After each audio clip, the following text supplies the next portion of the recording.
Ag, ek dink dit is baie hartseer. En dis hoekom begin ons nou met 'n hospitaalplan. Ons begin met assuransie vir hulle. En also vir die jonges probeer, maar daar's nie genoeg geleenthede nie. En die mense aan die feeste dink byvoorbeeld ek is kwaad vir hulle. Ek is nie kwaad vir hulle, die woordfees. Ek is 'n gas altyd op die woordfees. Ek hou van die feeste. Al wat ek vir hulle vra is kom ons ontmoet, kom ons sit, soos met al die ander. Laat ons sien waar kort julle. Laat ons sien is daar 'n regtig 'n need en wat is die need dat ons kan help. Ons wil hande saamvat. Ons wil die kuns groter maak. Ons wil nie die kuns kleiner maak nie. Ek soek Afrikaans moet groter word.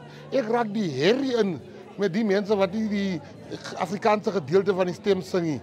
Uit die blou van ons hemel sing ek uit die bloue van my stem baie hard en ek word moedig vir die manne wat die nasionale volkslied sing nie.